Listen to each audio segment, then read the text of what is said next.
Hoje é a quinta quinta-feira, né? Que a gente se reúne para estudar. E nós estamos estudando o livro de Apocalipse. E nas 4 semanas anteriores nós estivemos. Porque Apocalipse tem uma chave. Apocalipse tem uma chave que se encontra onde, Lulu? Apocalipse tem uma chave que se encontra em 1,19 que diz o seguinte: Escreve, pois, as coisas que viste, e as coisas que são, e as coisas que hão de acontecer depois destas. Então, as coisas que viste foi a visão de Jesus Cristo glorificado, vestido para julgar, na atitude de julgamento, de juízo. Porque nós vimos que todo julgamento foi entregue por Deus nas mãos de Jesus Cristo. Então, o que nós ficamos por 4 semanas estudando foram as coisas que viste, que João viu e ele descreveu no capítulo 1. A partir de hoje, nós vamos estar estudando as coisas que são. As coisas que são estão descritas em Apocalipse, capítulo 2 e capítulo 3. Então, esse é o nosso assunto a partir de hoje. As coisas que são. As coisas que viste, João viu e descreveu, Jesus Cristo glorificado. As coisas que são dizem respeito aos 7 candeeiros de ouro, que nós vimos lá no versículo 12. Voltei-me, João falando, né, para ver quem falava comigo, e voltado vi 7 candeeiros de ouro. Conforme o próprio versículo 20, no finalzinho do versículo 20, fala que os 7 candeeiros são as 7 igrejas. Isso é 1:20. As coisas que são. A partir do versículo 2 do capítulo 2:1 até o 3:22. Descrevem as coisas que são.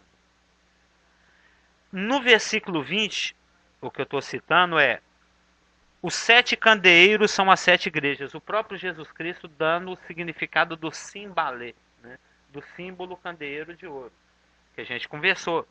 Candeeiro simboliza a igreja. E se são 7, é porque simboliza toda a igreja, em todas as épocas, em todos os lugares.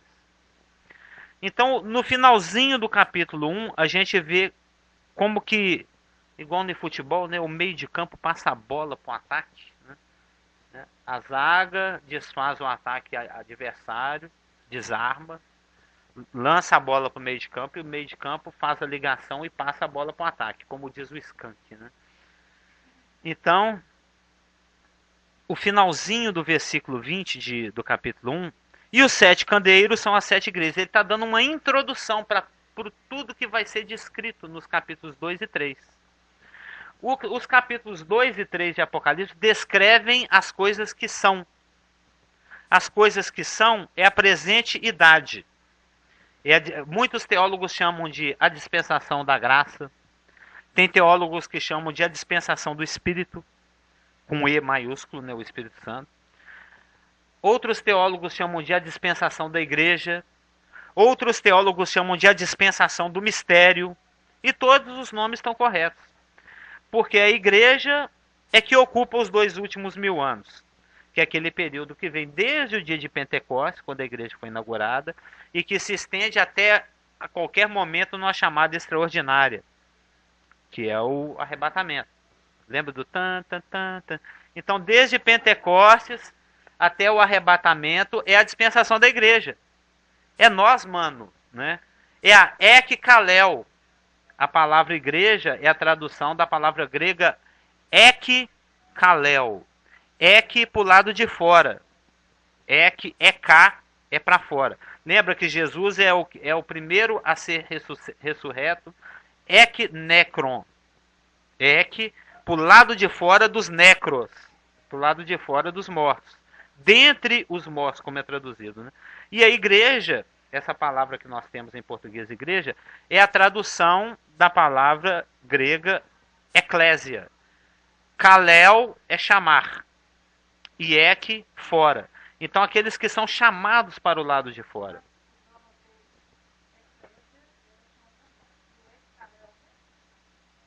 É que fora Kalel chamar. É. É porque eclésia é a junção de duas palavras no grego, entendeu? É um verbo e uma preposição, se não me engano. Fora é o que? É conjunção, é preposição, vocês que estudam aí. Fora, dentro. Kalel, calar, né? Chamar é para fora. Então, Apocalipse 2 e 3, que tem o conteúdo das 7 cartas, Éfeso, Esmirna, Pérgamo, Tiatira, Sardes, Filadélfia e Laodiceia, representam toda a igreja, em toda a sua extensão, em todos os lugares, por todos os seus componentes, em todos os lugares onde se reúne, através de todo o período da igreja, desde Pentecostes até o arrebatamento. Apocalipse 2 e 3 descreve as coisas que são. O presente momento dispensacional. A presente dispensação. Para nós, né, que já estudamos as dispensações, para aqueles que se convertem e vêm se congregar conosco, uma das primeiras coisas que se aprende são os 7 juros. Não é aquele livrinho que a gente estuda, Manejando Bem a Palavra da Verdade. E um dos estudos são as 7 dispensações, que são as formas, os modos como Deus trata com a humanidade ao longo do tempo. E a forma como Deus tem, de maneira superabundante, com a graça superabundante, de forma como nunca foi antes. Quando você pega, por exemplo, Jesus Cristo em Apocalipse, em Mateus 5, ele fala que não veio revogar a lei. Ele veio dar cumprimento para a lei. Ele cumpriu toda a lei para nos libertar de ter que cumpri-la. E ele fala o seguinte, por exemplo, em Mateus 5, né? Ouviste o que foi dito, eu, porém, vos digo. Não é assim que ele dialoga lá? Porque em Mateus, quando nós estudamos Mateus, nós estamos vendo que Jesus Cristo está se apresentando para os que eram seus. Ele está se apresentando como o rei de Israel. Então, ele reúne as multidões, vai para o alto de uma montanha e começa a falar para os seus discípulos, para os discípulos depois falarem para as multidões, quais seriam as normas que iam vigorar, como é que ele ia administrar o reino que ele estava prestes a implantar. De maneira que Mateus 5, 6 e 7 é como se fosse a constituição do reino.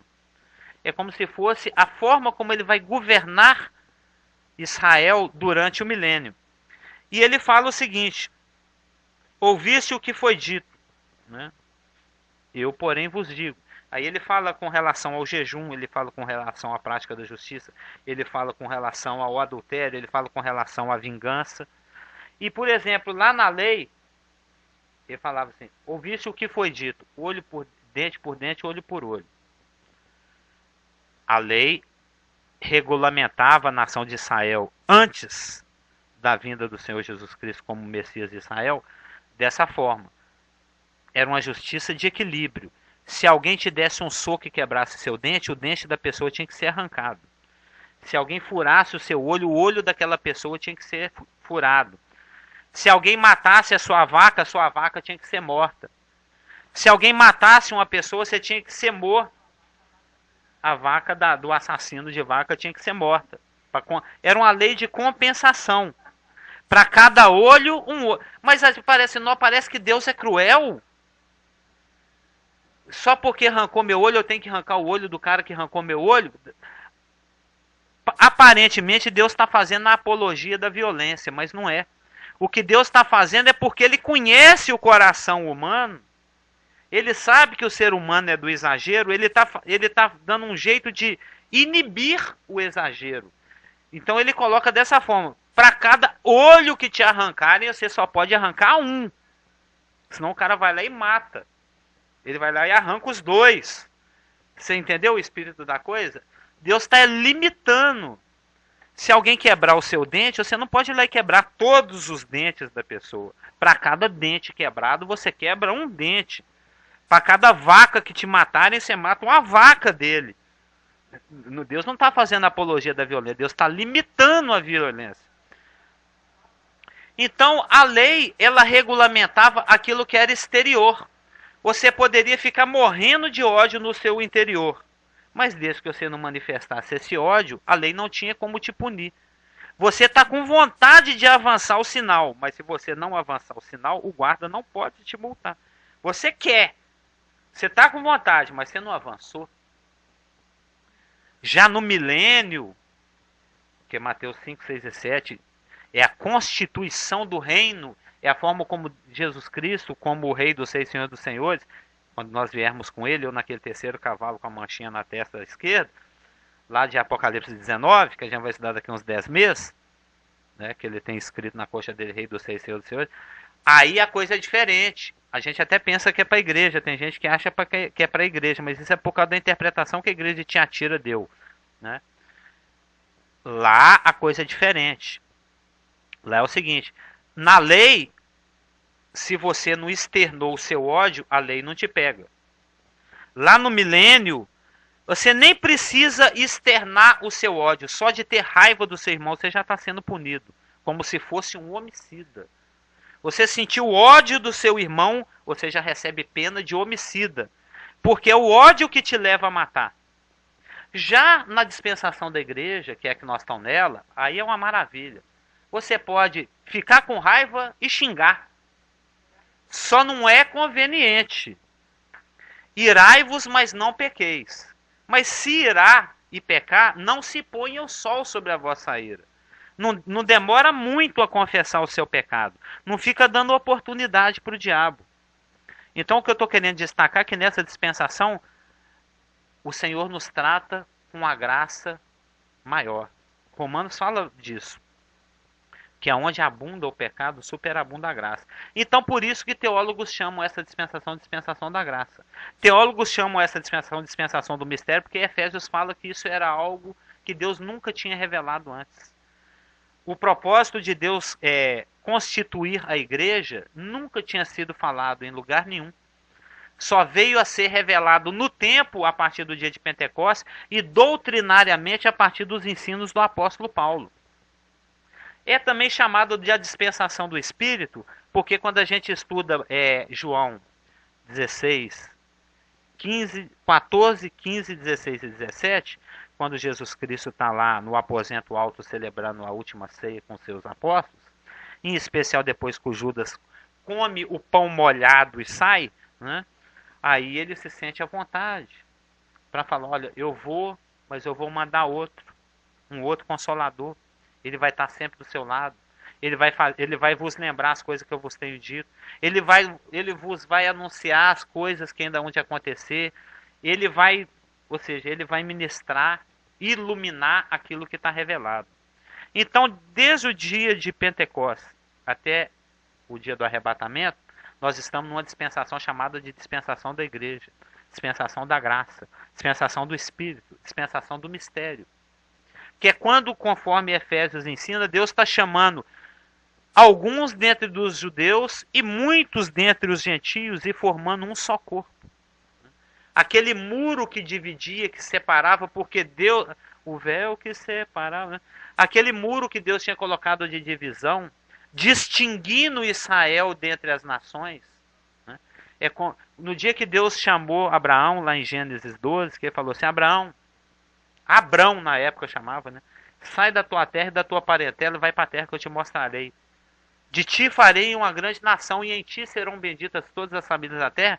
É como o professor... Quantos alunos tem na sua sala, Isaac? 32. Tem 32 alunos na sala do Isaac. É como ele chamar o Isaac lá na frente e falar assim, ó, o negócio é o seguinte, turma. O Isaac é o meu aluno favorito. Ele vai ter regalias que ninguém tem. E tem mais o seguinte, se alguém der cocão nele, eu vou dar cocão no você. Ele é um aluno especial, ele é o meu preferido. Vocês estão vendo, é o meu bebê. Tá vendo aqui, ó, o Isaac, aqui, ó, meu favorito. Deus destacou Abraão dentre todos os homens que existiam e falou, você é especial. Você é chamado. Eu estou te chamando para ter comunhão comigo. Eu vou fazer de você um povo completamente diferente de todos os outros povos. Um povo show. Um povo através do qual eu vou mostrar a minha vontade.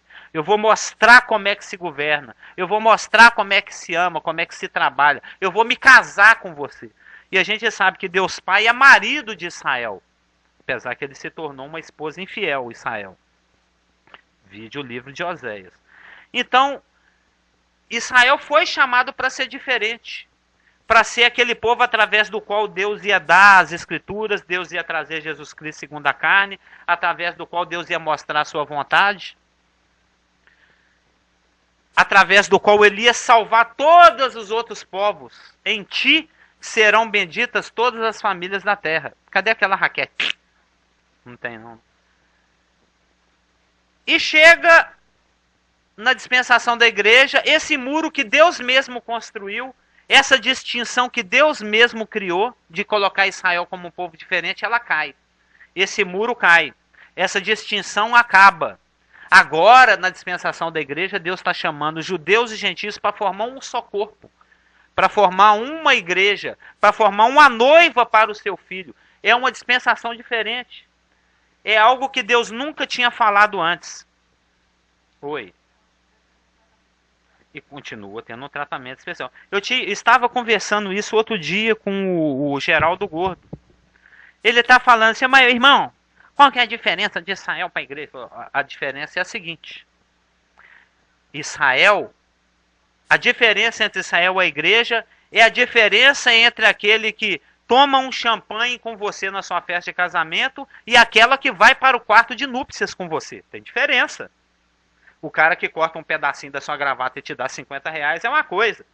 Esse é o amigo do noivo. Esse é um convidado da festa. Porque Deus deu uma festa de bodas e chamou.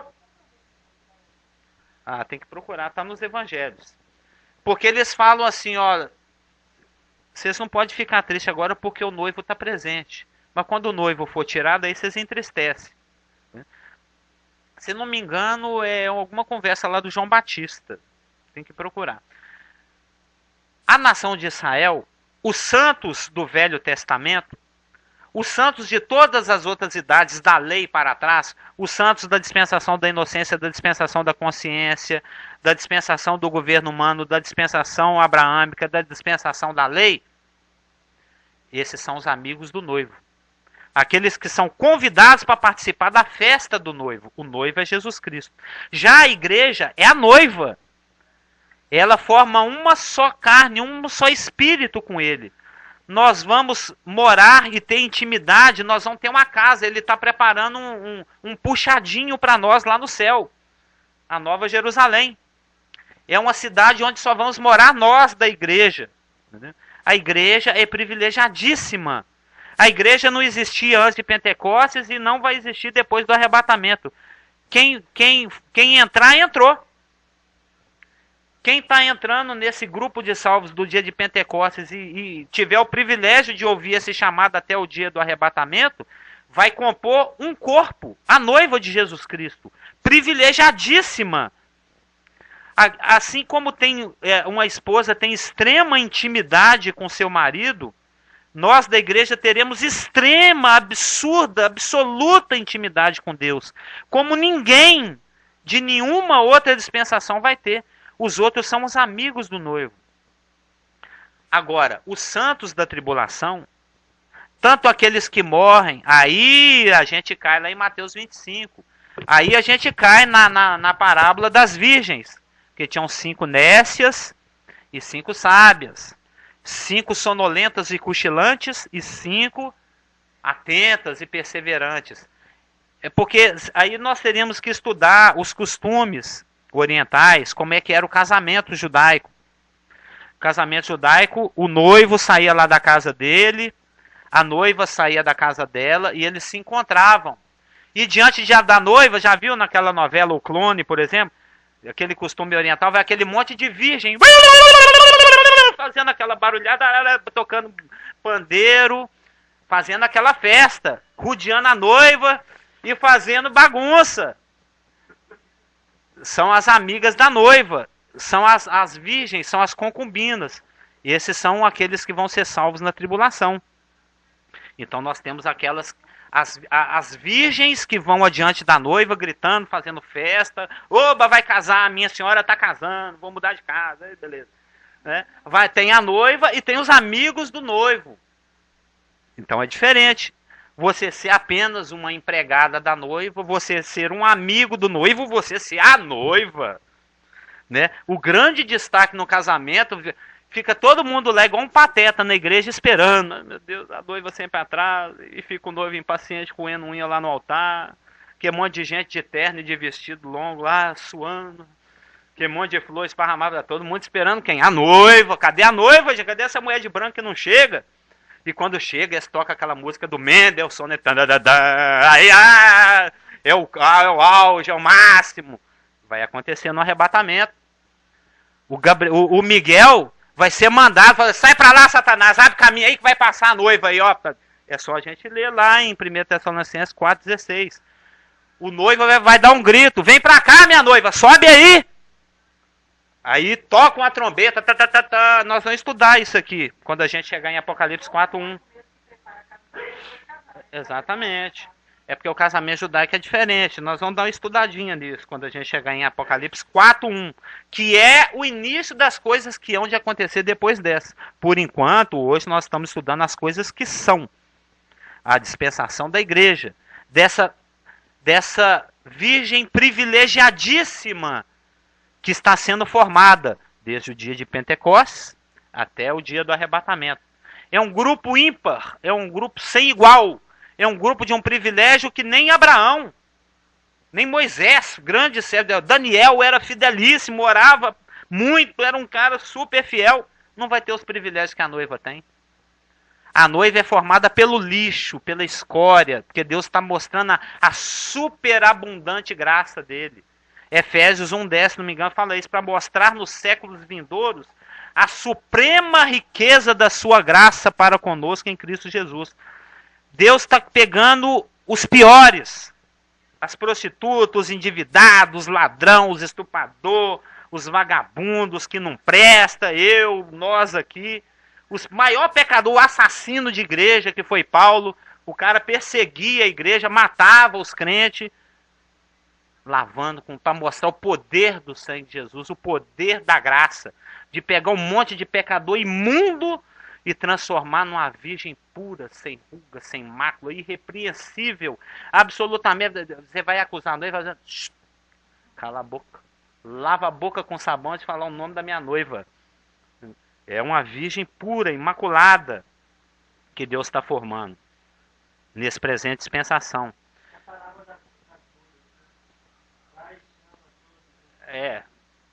Lá, há minutos atrás. O que eu estou lendo aqui é Efésios 2:7. Para mostrar nos séculos vindouros a suprema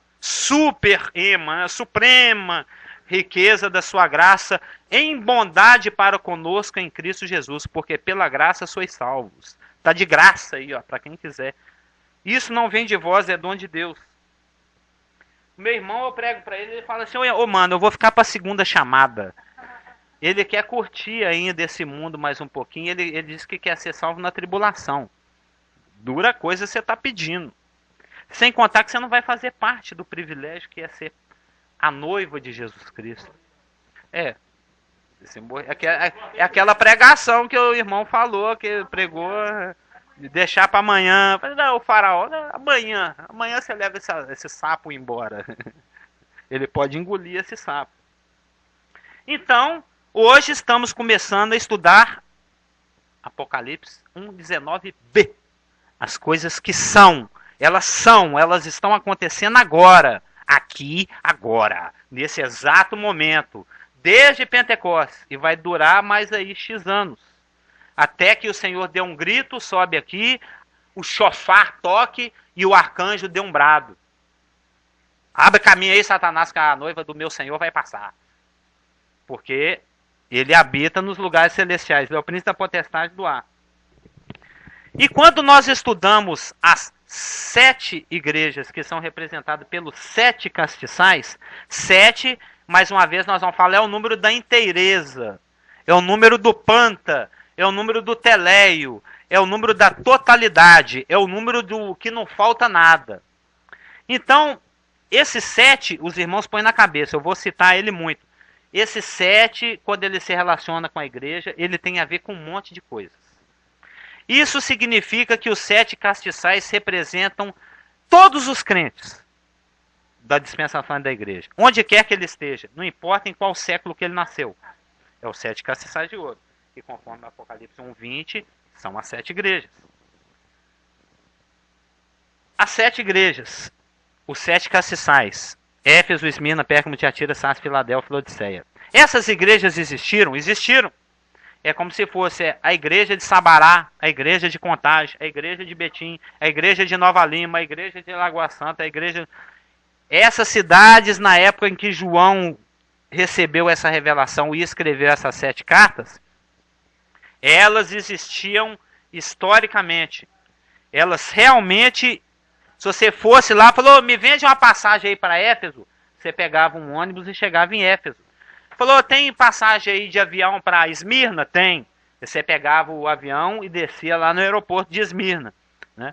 Tanto é que o Senhor fala em Apocalipse 1:11, João, o que vês, escreve em rolos e manda às 7 igrejas. Éfeso, Esmirna, Pérgamo, Tiatira, Sardes, Filadélfia e Laodiceia.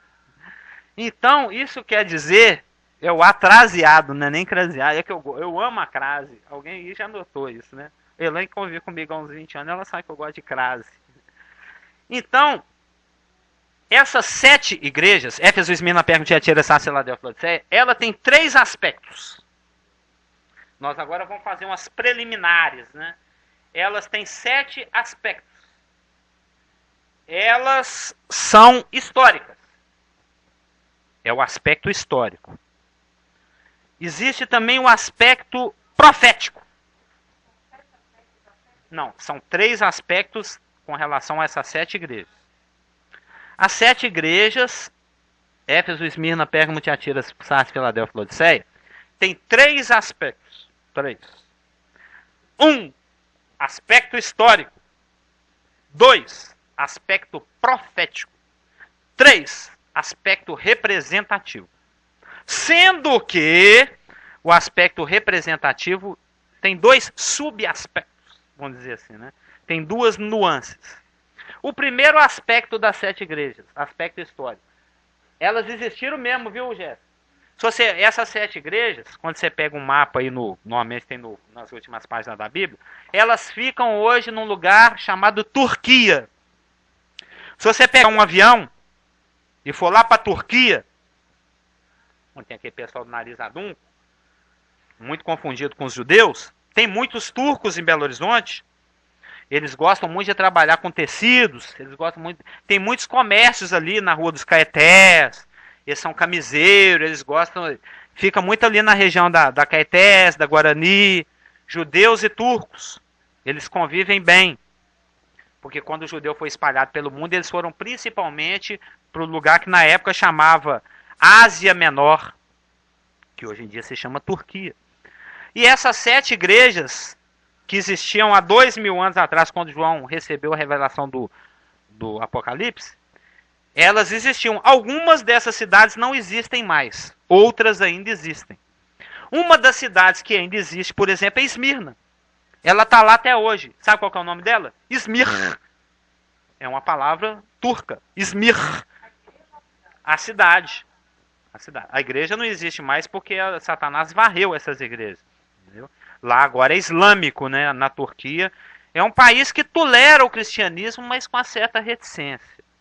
Eles aceitam, mas não gostam muito não. Eles fazem de tudo para não ter, mas permite. Mas se bobear, você está apanhando. Entendeu? Tem país que não tolera hipótese nenhuma. O Afeganistão, o Paquistão não tolera hipótese nenhuma. O Brasil, graças a Deus, tolera. A gente pode falar aqui na internet, pode abrir a Bíblia, pode ir para a praça igual nós vamos sábado, gritar, fazer mímica de Cristo. É um país, graças a Deus, tem tolerância.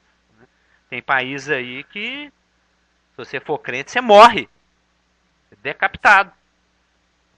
E tem país que tem uma meia tolerância, que é o caso da Turquia.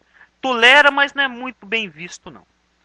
E se você for lá na Turquia, pega um avião, vai lá na Turquia, procura lá no mapa, fala, eu quero ir para Izmir. Tá lá, a cidade de Izmir existe.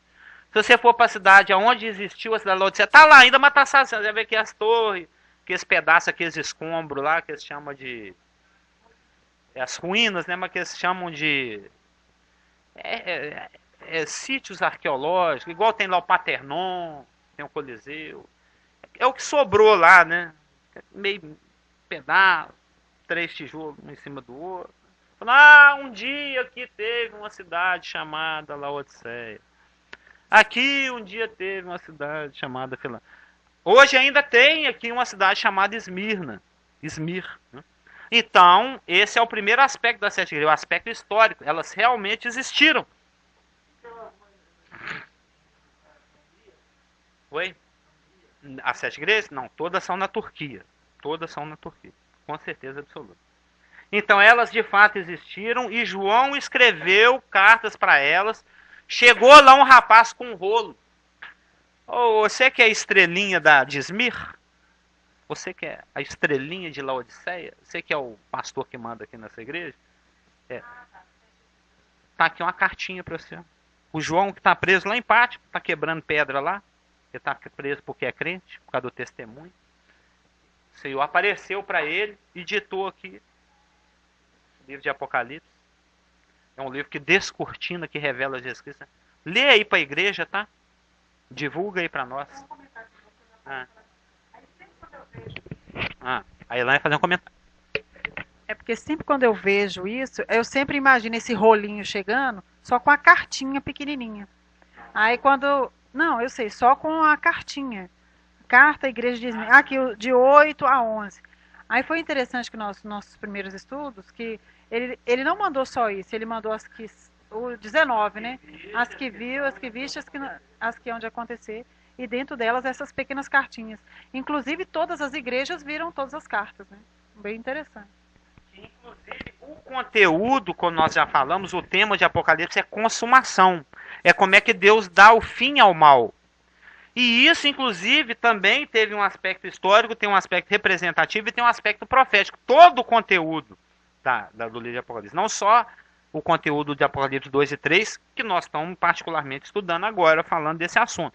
Mas, por exemplo, tem aspectos que vão acontecer só depois do arrebatamento da igreja. Tem aspectos que vão acontecer quando aqueles que professarem crer em Jesus Cristo vão ser mortos e perseguidos pelo líder da Confederação Europeia, que é, né, teológica e escatologicamente chamado de anticristo, de besta, de príncipe de vir, o outro e etc. Isso ainda nem aconteceu. Vai ser lá em 2030, 2032, depois que a igreja for arrebatada.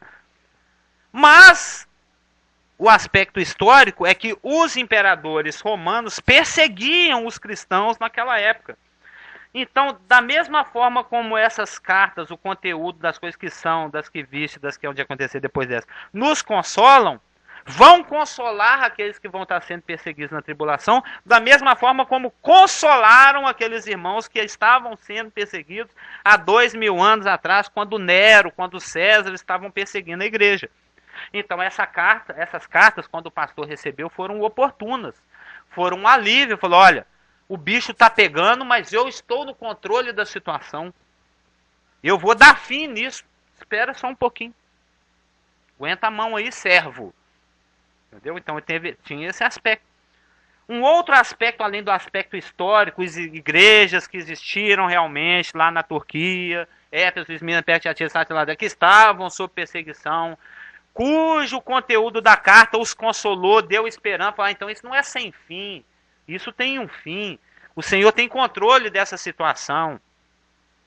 Elas de fato existiram, tinham as características que a gente vai ver aqui na carta. Na igreja de Laodiceia, porque o que Deus quer é ser entendido. Deus ele usa a linguagem mais clara possível, ele usa de símbaleos. Ele usa de comparações, ele usa de metáforas, ele usa gírias, ele usa ironia, Porque o que importa é que você entenda o que ele está falando. Então, por exemplo, tinham aspectos que ele cita nas cartas, nós vamos ver alguns. Por exemplo, Laodiceia, ele está querendo que os crentes de Laodiceia entendam a condição de pobreza espiritual que eles estavam. Era uma igreja riquíssima. Era uma São Paulo da época, tinha indústrias. Tinha indústria têxtil, fabricava tecidos que eram vendidos no Império Romano inteirinho. Tecidos caros. Fabricava um colírio que só no mundo inteirinho da época, só lá em Laodiceia que tinha matéria-prima para fabricar. Então era uma igreja riquíssima, riquíssima. Tinha muito dinheiro, mas era pobre espiritualmente. A gente vai ver quando a gente vai estudando a igreja de Laodiceia, no versículo 17, Jesus Cristo falando, né? Tu dizes, estou rico e abastado e não preciso de coisa alguma. Eu estou de boa. É isso que o Senhor fala. E nem sabes que tu és infeliz, miserável, pobre, cego, nu. E é a igreja que representa agora o final da dispensação, o nosso momento, em que nós estamos vivendo numa época em que a igreja se preocupa em riqueza. O evangelho da prosperidade. Meu pai é dono do ouro e da prata, então ele é obrigado a me abençoar. Né? A igreja hoje em dia, desse exato momento dispensacional, que Éfeso já passou, porque tem um aspecto profético. Além dela ter sido histórica, das 7 igrejas realmente terem existido, fisicamente, lá no chão, lá de tijolo, e as cartas chegaram e tinha crente lá e tinha gente morando na cidade, teve um aspecto histórico, também tem um aspecto profético. Éfeso, com as suas características históricas, representa aquilo que caracterizou os primeiros 200 anos da história. Uma igreja forte na doutrina, mas fraca no convívio entre os irmãos.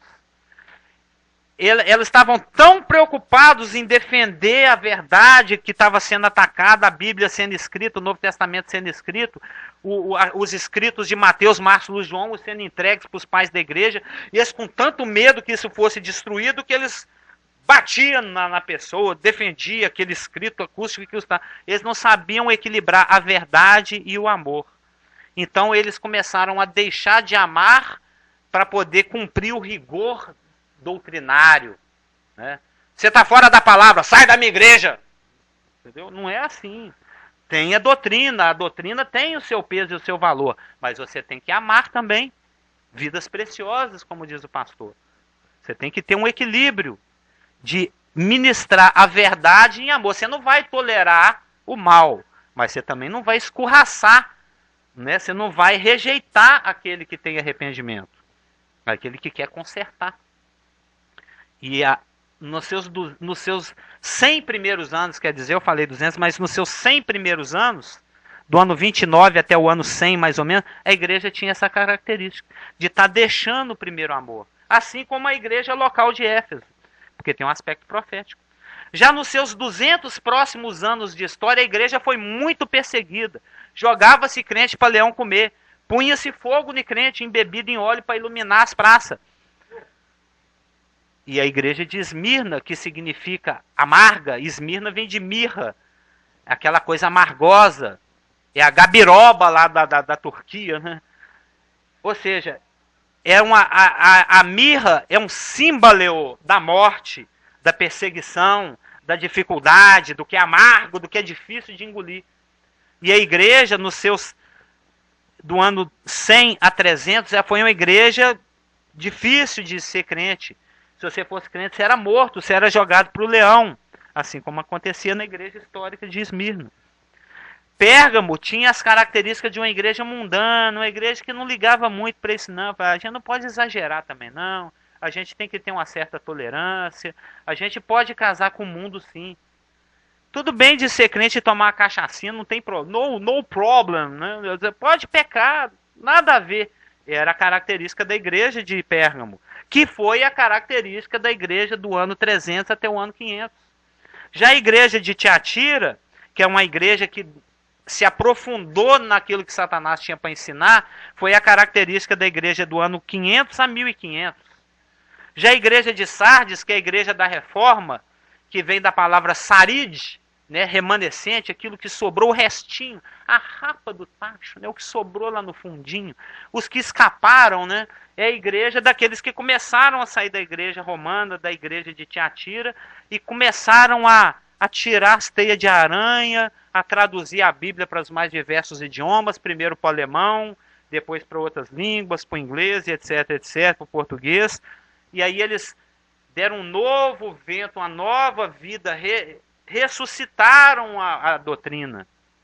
São a igreja da Reforma, que caracterizou a igreja histórica de Sardes e que caracterizou profeticamente o período entre 1500 e 1700.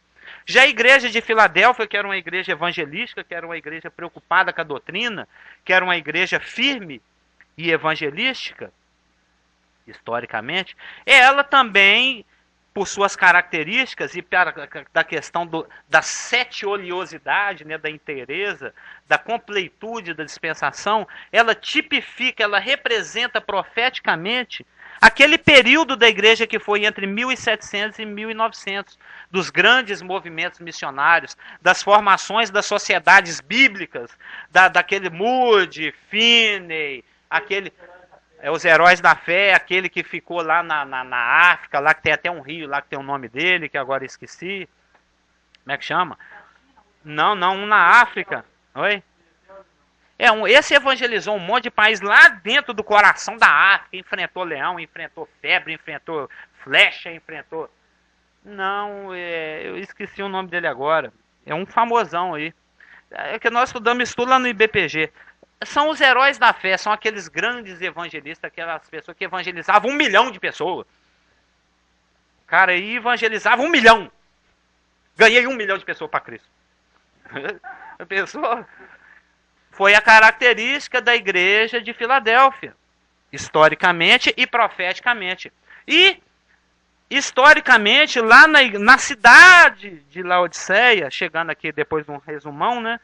Na cidade de Laodiceia fabricava-se tecido, fabricava-se colírio, tinha lá fontes de águas termais, brotava água morna assim, de entre as pedras. Igual tem em São Lourenço, tem em vários lugares. E o povo romano, né, os ricos, né, a classe abastada, a classe governante romana, eles gostavam tanto de festa que eram aquelas festas que iam atravessando dias, semanas, com muito exagero de sexo, muito exagero de comida, muito exagero de bebida. Então o que eles faziam? Eles comiam, depois ia lá, tomava água morna, a água morna dava vontade de vomitar, eles vomitavam tudo, aí comia tudo de novo, ia lá, tomava água morna, vomitava, para poder comer de novo. Ficava ali tomando remédio afrodisíaco para poder fazer sexo 24 horas por dia, bebendo, chapando e comendo, daí vomitava para comer de novo e vomitava e comia. É a característica da população da igreja, da cidade de Laodiceia e que acabou contaminando a igreja de Laodiceia.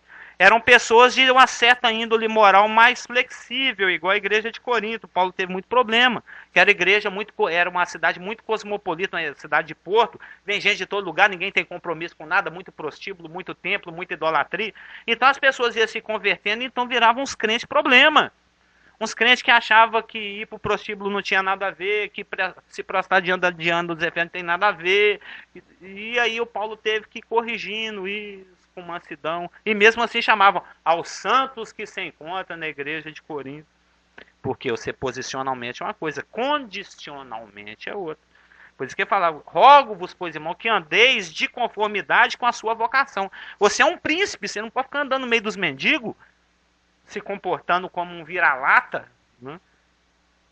E da mesma forma como a igreja de Laodiceia tinha essas características históricas, físicas, geográficas, isso tipificou, simbolizou profeticamente esse período que nós vivemos nele. É um período de frouxidão moral, é um período em que não tem muito compromisso com a doutrina.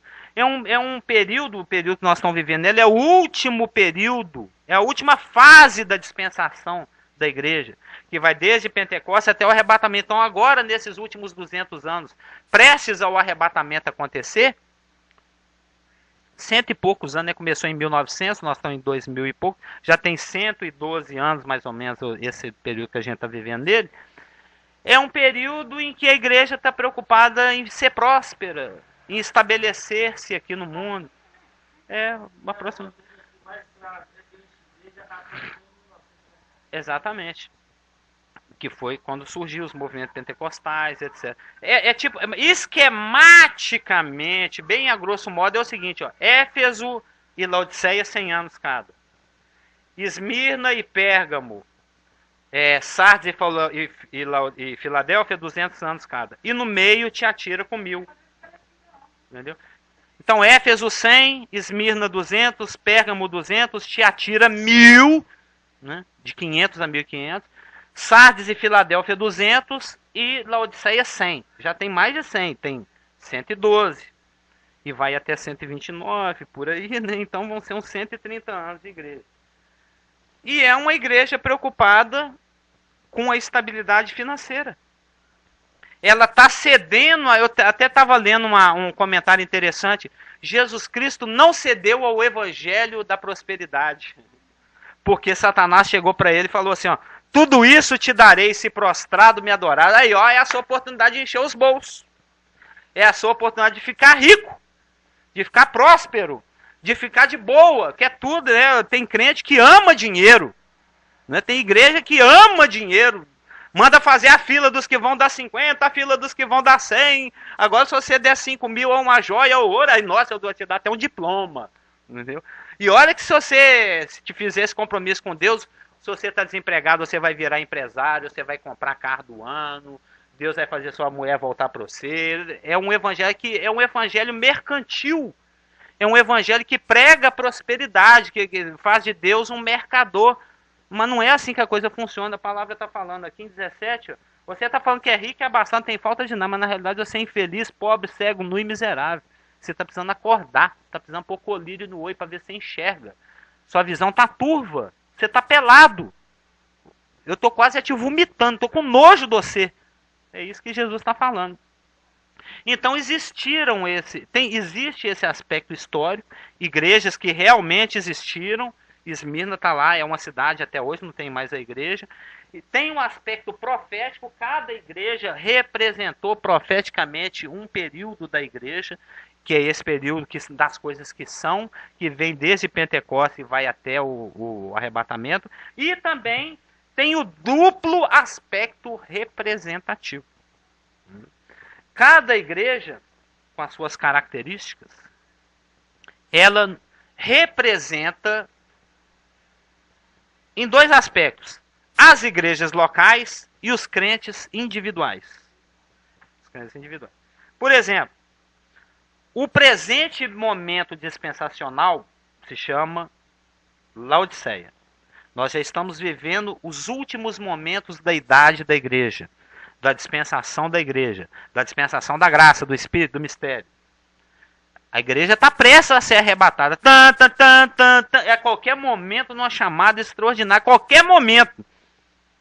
Não vai dar tempo, talvez, nem do Isaac casar. Qualquer momento aí acontece. Quisera eu que fora hoje, né? Deixar esse microfone e você assistindo aí do outro lado. Cadê o pessoal que estava ali, gente? Sumiu todo mundo. Pode acontecer a qualquer momento. A palavra fala que não tem hora marcada, não. Qualquer momento acontece. Mas também a palavra fala que isso é macrotumos, né? Ele não quer que ninguém pereça, mas que todos venham ao pleno conhecimento da verdade, se arrependam e sejam salvos. Então, Deus vai esticando, vai esticando, vai esticando, até o máximo. Até a hora que ele vê, não, agora eu vou vomitar, eu tenho que chamar, que senão eu vomito. Né? Para falar assim. Sete castiçalzadamente falando, né? Sete eclesiasticamente falando. Mas Éfeso, Esmirna, Pérgamo, Tiatira, Sardes, Filadélfia e Laodiceia, cada uma representa igrejas locais e crentes individuais. A dispensação é da igreja. O momento dispensacional é de Laodiceia. As características que a igreja assumiu de 100 e poucos anos para cá são as características da igreja histórica de Laodiceia. Uma igreja preocupada com bens materiais. Uma igreja que colocou Jesus Cristo do lado de fora. Ele está batendo na porta para ver se ele pode participar da ceia que relembra dele. Aí vocês que estou à porta e bato. Deixa eu tomar a minha ceia com vocês? Tem jeito? Tem jeito? Vocês dá para abrir a porta aí para eu, o dono da igreja, eu que ando no meio dos castiçais, entrar aí na minha igreja? Então, o momento dispensacional é a Laodiceia. Pode ser que, ainda que o momento dispensacional seja de Laodiceia, existem igrejas locais com características de Éfeso, rigorosas na doutrina, mas com pouco amor para com os membros.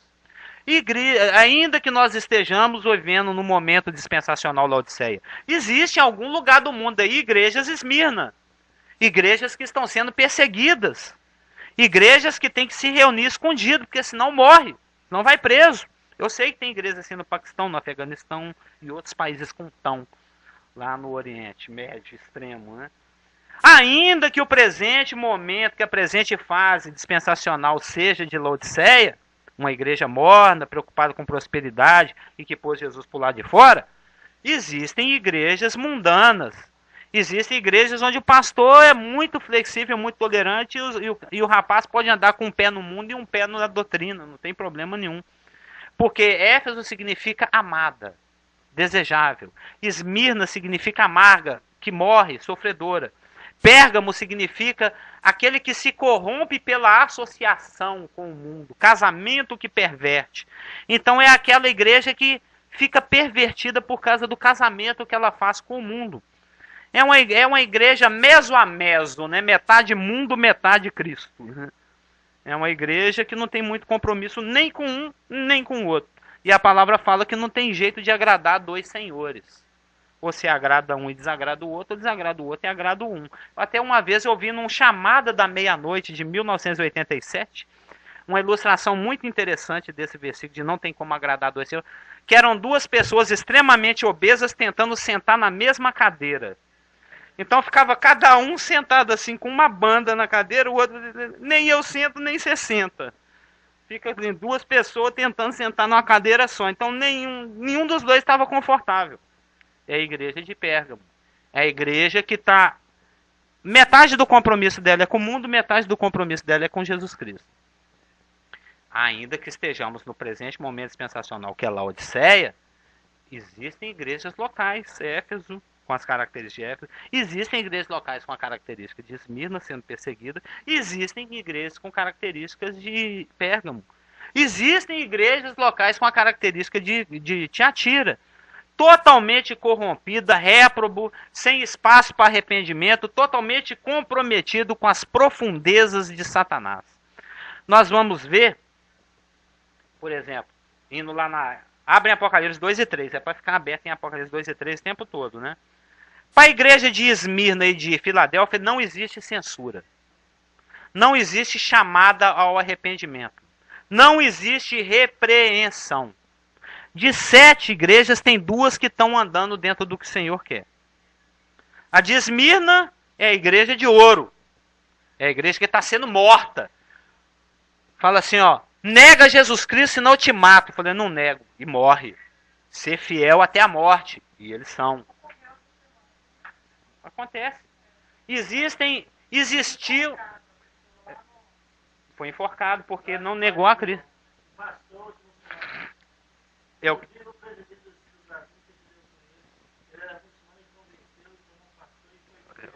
O pastor Geraldo está citando aqui uma pessoa que foi enforcada essa semana porque era um crente individualmente Esmirna. Porque ainda que a dispensação, o presente mesmo da dispensação seja Laodiceia, existem igrejas locais com características de Éfeso, de Esmirna, de Pérgamo, de Laodiceia, existem espalhados no mundo inteiro e nessas igrejas cristãos com as características de Éfeso, de Esmirna, de Pérgamo, de Tiatira, de Sardes, Filadélfia e Laodiceia. O presente momento dispensacional é da igreja de Laodiceia. Eu creio que a nossa igreja, por exemplo, se assemelha à igreja de Filadélfia, que é uma igreja evangelística e comprometida com a doutrina.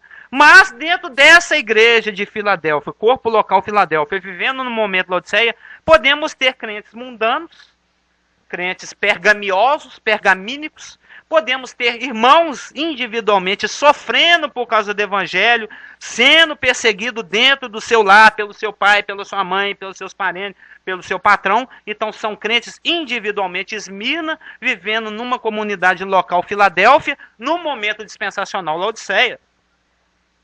Entendeu? Porque ela, além de ser histórica e além de ser profética, ela é representativa. As 7 igrejas são representativas de corpos locais e de crentes individuais. Esse irmão que morreu individualmente, ele era um indivíduo esmirno. Alguém que morreu, mas não negou o nome de Jesus Cristo. Como disse aqui, ó, ser fiel até a morte. Por isso que para cada igreja ele se apresenta com uma característica. Para a igreja que sofre até a morte, ele se apresenta como aquele que esteve morto, mas tornou a viver. Apocalipse 2:8. É um consolo. Falou, ó, você pode até morrer igual eu morri. Você pode até vir a morrer igual eu morri. Mas você não vai ficar lá, não. Eu saí de lá e eu te trago de lá. Porque o mesmo Espírito que ressuscitou Jesus Cristo dentro dos mortos vai te ressuscitar também. Então não esquenta a cabeça, não. Se precisar morrer, você morre. É a igreja de ouro. Tem a igreja de prata, que é a igreja de Filadélfia. É a igreja evangelística. É a que eu mais gosto, né? Que fala assim, ó, Apocalipse 3:8. Tens pouca 3:8b, né? Tens pouca força, entretanto guardaste a minha palavra e não negaste o meu nome. Tens pouca força porque nós estamos nadando contra a maré. As outras igrejas nos criticam porque a gente prega a doutrina e evangeliza, porque a maioria, falando desse jeito, você não vai encher sua igreja nunca. Pregando a doutrina que condena o pecado, ninguém vai vir para cá. Todo mundo quer jornal de letra grande, sombra, água de coco geladinha, chinelo 2 número maior, camisa de voal ou de seda, não, sombra e água fresca. Você tem que montar uma igreja que fala aquilo que o povo quer ouvir. Porque Laodiceia significa aonde o povo manda. Jesus Cristo não é o Senhor. Você pode, por exemplo, você pode até pôr na sua porta assim, Jesus Cristo é o Senhor, mas quem manda lá é o povo. É o povo que, não estou citando igreja, você pode, por exemplo, fazer isso. Pôr lá na sua porta, lá, Jesus Cristo é o Senhor, mas não é ele que é Senhor ali não. O Senhor ali chama Mamon, é o dinheiro, é quem manda, é a preocupação máxima. Nem se estuda a Bíblia. Não é? Então, para as igrejas de Esmirna, que sofre até a morte, e de Filadélfia, que evangeliza, guarda e persevera na doutrina, não existe censura. Para as outras 5 igrejas existe censura. Existem promessas. Se você sair dessa situação, eu vou te premiar. Lembra que lá no tribunal de Cristo, no Bimá, né, o que vai ser premiado? Coroas de ouro, de prata e de pedras preciosas. As pedras preciosas, elas simbolizam a obediência ao Espírito Santo. Tanto é que é o Espírito Santo que administra as igrejas, que é o Espírito de Cristo, que em todas as cartas ele termina assim: quem tem ouvidos, ouça o que o Espírito diz às igrejas. Ou seja, o Espírito está falando, se você obedece, você vai ser premiado lá no Bimá. Coroa de pedras preciosas, carbúnculo, esmeralda, diamante, rubi, topázio, ágata, né, jaspe, etc. Ouro é participação na glória, é morte. Cristo, ele foi obediente até a morte de cruz, por isso que ele tem um nome que está acima de todos os nomes. Prata, como falávamos na semana passada, é redenção. É a igreja que evangeliza, que resgata para Cristo. E para as outras 5 está sendo oferecida coroas de pedras preciosas, mediante ouvir o que o Espírito tem a dizer e obedecer. Entendeu? Então, para as outras 5 igrejas, para 4 delas tem uma chamada ao arrependimento. Por exemplo, a igreja de Éfeso, em 2:5, nós estamos em Apocalipse 2 e 3, que contém as 7 cartas às 7 igrejas, que são as coisas que são. Éfeso, Esmirna, Pérgamo, Tiatira, Filadélfia, Laodiceia. Para a primeira igreja de Éfeso, ele fala, no versículo 5, lembra-te, pois, de onde caíste e arrepende-te. Ela é chamada ao arrependimento. O que é arrepender? Metanoiar. É quando você faz aquela conversão. Você está indo em direção ao norte, você volta 180 graus. Você vai em direção ao sul. É isso que significa arrepender. A sua conduta era essa, você muda 180 graus de direção. Você vai na direção contrária à qual você estava indo. Em vez de ir em direção à desobediência e à rebelião, você dá um retorno de 180 graus e vai em direção à obediência e à não rebelião. A bênção. Em vez de ir na direção da maldição, do pecado e da separação, você vem na direção da bênção. Monte Ebal e Monte Gerizim. Se bendito serás nisso, naquilo. Se não, se diligentemente ouvis tudo que eu... Isso Deus falando para Israel. Monte Ebal e Gerizim. Deuteronômio 28. Se diligentemente ouvis tudo que eu estou mandando, bendito és, você não pede dinheiro emprestado, sem empresta, sua mulher não vai te pôr chifre, sua panela não vai enferrujar, o seu bode não vai pular a seca, sua cabra vai ficar com o peito cheio de leite, não sei, a sua videira vai dar cada caixa de uva desse tamanho. Mas, se não obedecer tudo, a sua mulher vai te chifrar, o seu bode vai fugir, o seu boi vai ficar magro, a sua uva vai ficar mirradinho, sua uva vai ser passo, você não vai ter dinheiro, vai ter que pedir dinheiro emprestado. Um monte de maldição. Entendeu? É assim. Ou você vai na direção da morte, da obediência, ou da bênção e do Senhor. Por isso que ele fala para Éfeso. Lembra-te de onde você caiu e arrepende. Muda de direção. Para a segunda igreja, Esmirna, ele não condena nada, não tem nada que arrepender. Você já está morrendo por Cristo. O que você tem para arrepender? Não tem nada, não tem censura, não tem chamado ao arrependimento. Vai do jeito que está indo, tá bom. Segue em frente, vai morrendo aí. É a vontade do Senhor. Se precisar morrer, você morre. E eles morriam mesmo. Para Pérgamo, que é a igreja mundana, a igreja que se casa com o mundo, aquela que se perverte pela associação com o planeta cósmico e satânico, no verso 16 ele fala: portanto, arrepende-te, senão verei a ti sem demora. Para a igreja de Sardes, pulamos de propósito de Tiatira. Depois eu explico por quê. Para a igreja de Sardes, que é a igreja da reforma, que é a igreja morta, é a igreja que morreu. É a igreja do canto litúrgico, é a igreja faz tudo, mas só não tem vida. A casca é igual o cenário da Globo. Parece que é a cidade. Nós estamos em Ouro Preto, mas do lado de lá é papelão. Só tem o cenário. Só tem a casca. Eu falei na época que eu dei esse estudo da outra vez, é igual uma pessoa que eu conheci, um primo do André, foi lá no camelô, comprou, na época era PlayStation, não era PlayStation, era Super Nintendo, era um que era cinza e azulado, assim. Era um Nintendo, sei lá o que é. Ele foi lá e comprou. Chegou em casa, ligou, nada. Deve estar com algum problema lá dentro. Abriu. Era só a casca com a pedra lá dentro. Não tinha circuito elétrico, eletrônico, não tinha nada lá dentro. Só tinha a casca, o fio e uma pedra lá dentro para dar um pezinho. Era só a casca. A igreja de Sardes só tem a casca. Dá dízimo, louva, blá, blá, blá, faz tudo. Tem cara de crente, age igual crente, louva igual, mas só não é crente. Só não é nascido de novo. É a igreja que morreu. É a igreja de Sardes. Tem muita igreja por aí assim. É uma igreja que já existe há 200 anos, que já vem desde a época da reforma, que cumpre todos os mandamentos, que segue a liturgia, que pratica o dízimo, que é muito bonzinho, são muito honestos, são íntegros, só não é nascer de novo. Tocou a trombeta, fica a igreja inteirinha louvando. Já aconteceu o arrebatamento, a igreja está toda lá. Não subiu ninguém.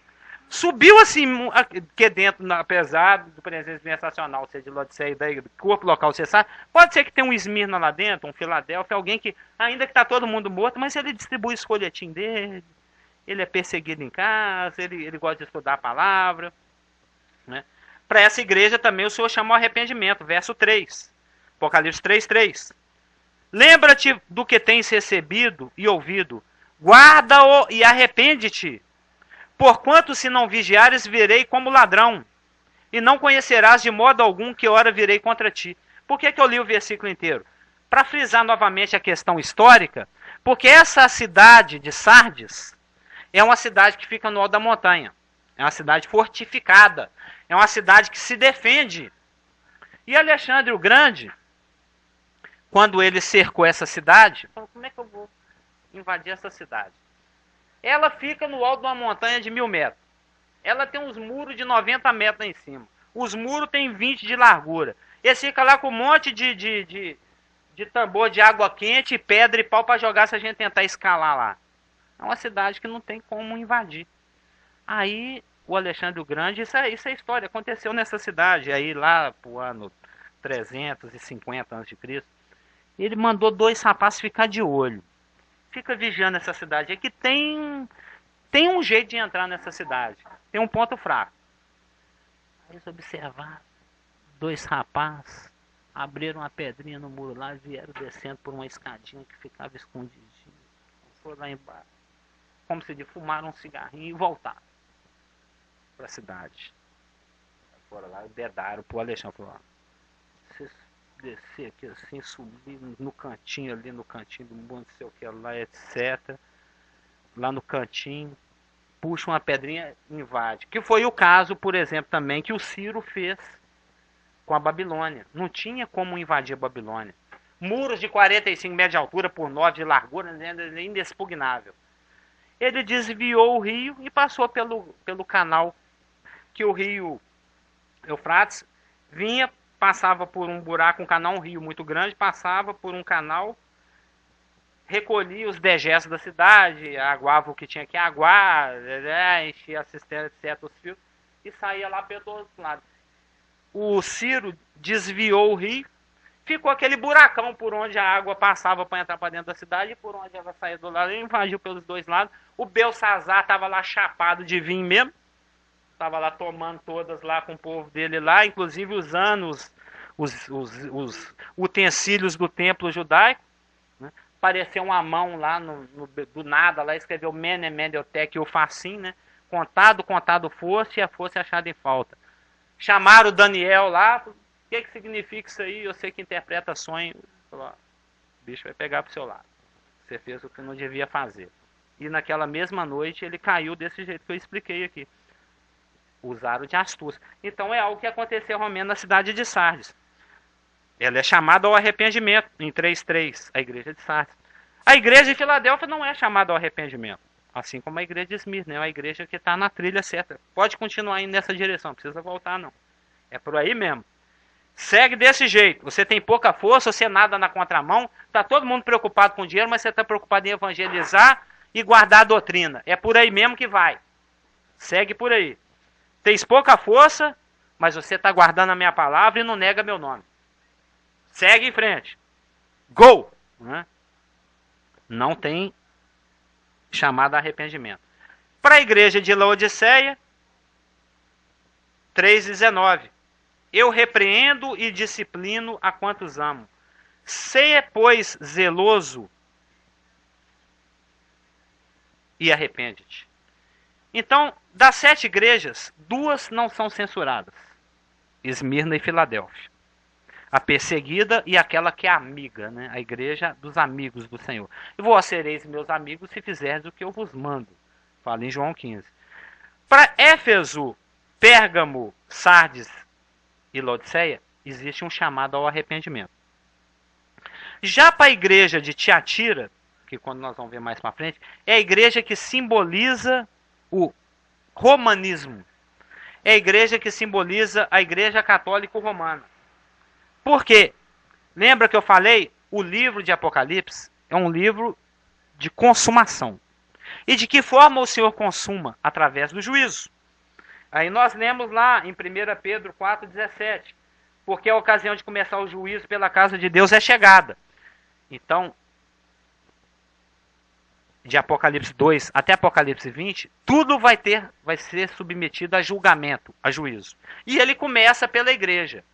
Mas a igreja verdadeira, que é constituída por aqueles que são nascidos de novo ao longo de todas as épocas da dispensação, Éfeso, Esmirna, Pérgamo, Tiatira, Filadélfia, em todos os lugares, essa é a noiva de Cristo.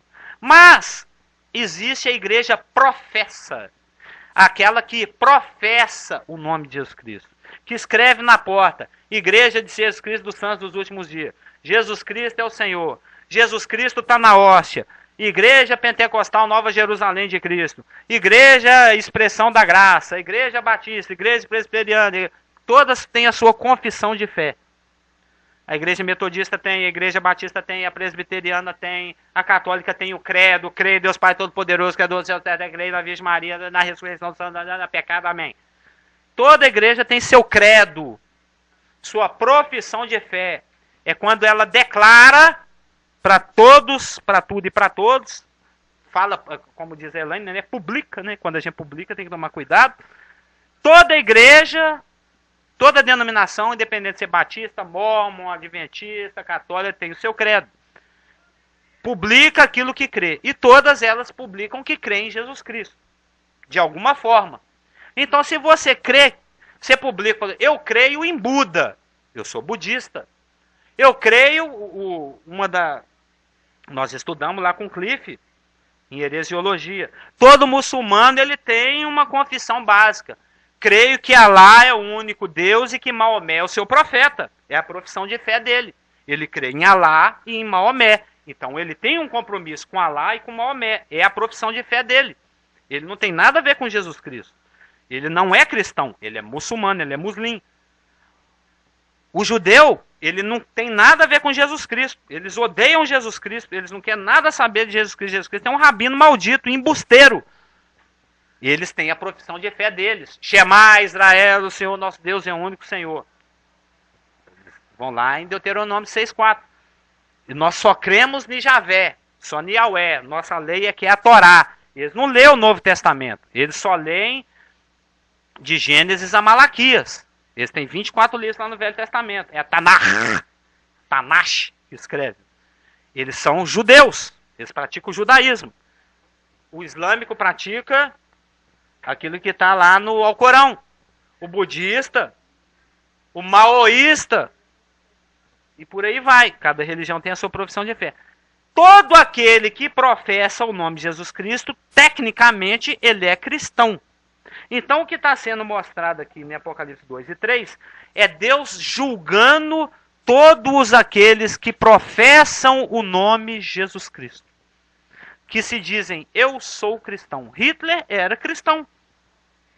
No cinturão dos nazistas vinha escrito, eu sou cristão. Eles faziam isso para hostilizar o judeu.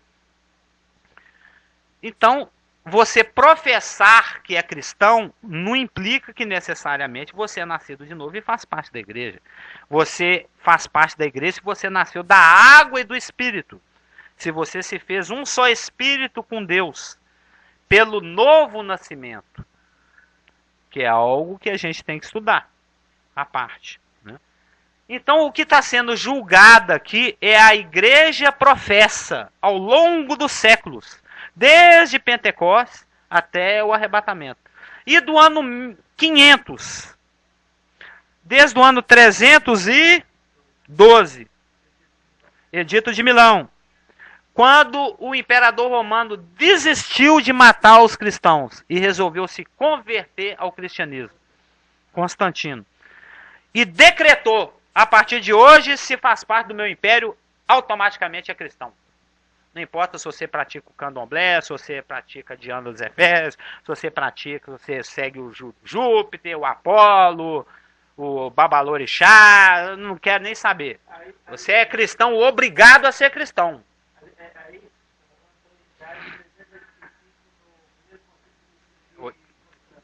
385 no primeiro concílio de Constância. Aí é a história da igreja. Então, desde essa época até a época da Reforma, quando lá em 1517 o Martim Lutero bateu lá um preguinho na porta da igreja de Westminster lá e falou, ó, tem 95 coisas que eu não concordo com essa igreja. 1000 anos se passaram. A igreja de Pérgamo e a igreja de Tiatira. Tanto é que no versículo 21 do capítulo 2, Deus falando para Tiatira, dei-lhe tempo para que se arrependesse. Ela, todavia, não quer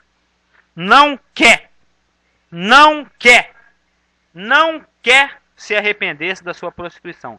Ela quer prostituir. A gente sabe através da palavra que prostituição e idolatria é a mesma coisa. Ou seja, a gente prega para os católicos. Ô, minha sogra, quebra esse santinho e fica só com Jesus. Não, eu tenho Jesus, mas eu também quero ter o São Judas, eu quero ter a Santa Bárbara, eu quero ter o Santo Isidoro, o São Tomás, o São Mané, o São João, a Santa Maria, o São... Dê-lhe tempo para se arrepender. Dê-lhe tempo para se arrepender, você não quer. Então Deus nem chama essa igreja para o arrependimento. Ela é réproba contra a fé. Ela pratica o moonwalker espiritual. Entendeu? Se você está indo na direção errada, ou você continua indo na direção errada, ou você volta 180 graus. Mas ela não vai para frente de peito aberto, na desobediência, e nem metanoia e volta na direção contrária. Ela vem andando de ré. Ela continua olhando para frente, mas andando em direção contrária. Ela é uma igreja moonwalker, é uma igreja Michael Jackson, é uma igreja réproba, é uma igreja que anda de costa, é uma igreja que não quer arrepender. Ela está olhando para frente fingindo que é cristã, mas ela na realidade conhece as profundezas de Satanás. É o que fala aqui no versículo. E Deus deu um tempinho para ela se arrepender, 1000 anos. É só porque eu estou anotando, era só para saber. É 1000 para Pérgamo e 1000 para Tiatira. Não, para Tiatira é 1000. Para Pérgamo está 200. Ah, tá. É 100 para Éfeso, 200 para... 300 para... Anota aí, ó. Você vai ver que tem um espelhamento. 100 para Éfeso. Não, mas arredondando, vamos pôr 100, né? 100 para Éfeso, 200 para Esmirna e para Pérgamo, 200 para Esmirna, 200 para Pérgamo, 1000 para Tiatira, isso arredondadamente falando. 200 para Sardes, 200 para Filadélfia e 100 para Laodiceia. Se você somar dá 2000, mas já passou de 2000. O Leão está beirando 2000, né? Tem 1900, que começou no ano 29, nós estamos no ano 2012, faltam 17 anos para inteirar 2000. Então lá mais ou menos em 2029 nós estamos inteirando 2000 anos de igreja. Assim, né? Então, nós observamos que das 7 igrejas, 4 estão sendo chamadas ao arrependimento, 2 não precisam de arrepender de nada e a outra não quis. Deus deu 1000 anos para ela arrepender e ela não quer, ela está de moonwalk. Ela olha para um lado, mas anda para o outro.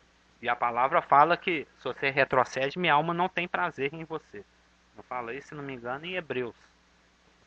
Então essas são as características da igreja. Ficou bem entendido que as 7 igrejas, as coisas que são Éfeso, Esmirna, Tiatira, Filadélfia, Laodiceia, representam toda a igreja, todos os crentes que professam o nome de Cristo, em todos os lugares, ao longo de todos esses tempos, desde Pentecostes até o arrebatamento. E possui 3 aspectos, o histórico, o profético e o representativo. Então, você que está me ouvindo, você que está aqui agora, você pode ser um crente evangelístico, Filadélfia, um crente sofredor, Esmirna, um crente mundano, pergamioso, um crente réprobo que não quer saber de nada com a palavra de Deus, que é um crente moonwalker, Tiatira, um crente morno, um crente bonzinho, um crente que não fuma, que não bebe, que dá dízimo, que vai na igreja, que bate palma dele, mas está morto. Você pode ser um crente Laodiceia, aquele crente mornão, um quase juca, e o importante, é para fechar, né, pastor? O importante, o principal, como dizia o nosso outro pastor, e o que você não vai encontrar nessas cartas, é Jesus Cristo comparando uma igreja com a outra. Ele nunca faz isso. Um bom pastor nunca faz isso.